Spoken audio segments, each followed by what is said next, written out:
membangun mezbah bagi Tuhan. Abraham menjadi satu pribadi yang terkenal dengan mezbahnya. Dimanapun ia pergi dan berada, Abraham selalu mendirikan mezbah. Ya. Pertama dia mendirikan mezbah di Sikem, saudara. Kedua dia mendirikan mezbah di Betel, di Hebron, dan terakhir di Bukit Moria. Ketika Allah menuntut Abraham untuk menyerahkan Ishak dikorbankan di Bukit Moria. Ya. Di situ ada tulis begini, Abraham mendirikan mezbah dan memanggil nama Tuhan. Dalam terjemahan bahasa Indonesia, kalimat memanggil nama Tuhan itu disalin menjadi satu kalimat dengan kata menyembah Tuhan. Saudara mengerti? Ya. Ketika Abraham mendirikan mezbah, Abraham memanggil nama Tuhan. Ya. Jadi ketika Abraham mendirikan mezbah bagi Tuhan, di situ dia menyembah Tuhan. Ya. Menyembah Tuhan. Abraham menyembah Allah yang memanggil dia keluar dari Ur Kasdim menuju tanah perjanjian. Jadi saudara, mezbah erat kaitannya dengan penyembahan. Ya. Erat kaitannya dengan penyembahan. Apa itu penyembahan? Perjumpaan antara roh Allah dengan roh manusia. Ya. Penyembahan tidak dibatasi oleh ruang dan waktu. Saya dan saudara dapat menyembah Tuhan di mana saja. Saudara, mari kita periksa kehidupan rohani kita di hadapan Tuhan. Masih ada enggak mezbah pujian penyembahan kita di hadapan Tuhan? Ayat pokok kita berkata, kau buatlah bagiku mezbah dari tanah dan persembahkanlah di atasnya korban bakaranmu dan korban keselamatanmu. Aku akan datang kepadamu dan memberkati engkau. Ya. Saya pernah membawakan firman Tuhan tentang penyembahan. Yohanes pasal 4 ayat 23.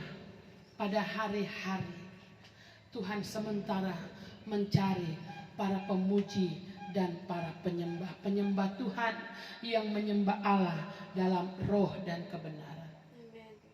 Mari kita lihat kebenaran tentang mezbah. Ayat 25.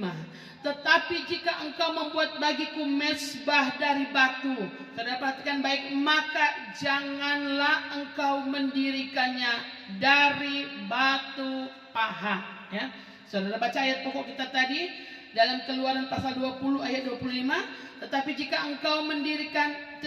engkau membuat bagiku mezbah dari batu, janganlah engkau mendirikannya dari batu pahat. Batu yang dipakai untuk membangun mezbah ini boleh dibentuk-bentuk, ya. Tidak boleh dibentuk-bentuk. Artinya cukup memakai batu yang asli ditumpuk-tumpuk menjadi mezbah.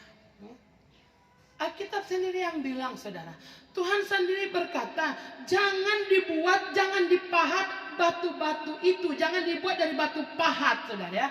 Kalau mau bangun mezbah mesti batu-batu asli ditumpuk menjadi mezbah. Saudara, makna rohaninya yang ada di sini, saudara.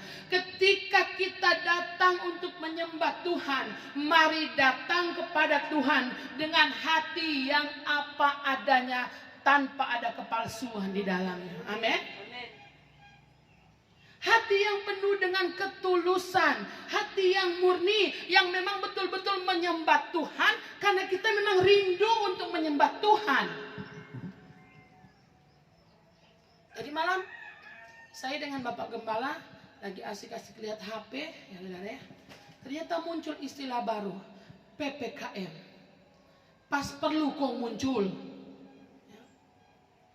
Jadi tanda ini kita dapat itu.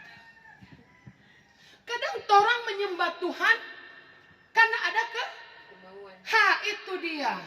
Kadang orang menyembah Tuhan ada kepentingan. Tuhan bilang ini, pas perlu kau muncul. Betul saudara? Tuhan kita mau datang Pak Tuhan, kita pe anak sakit. Kita pe doi ada hilang Tuhan, 132.000. Kita mau datang menyembah Tuhan dulu. Ya? Itu bukan dengan hati yang tulus. Tapi saudara punya kepentingan dengan Tuhan, betul nggak? Sesdian punya keinginan terselubung Pak Bro Kiki. Papi pe ganteng biar tuh rambut keriting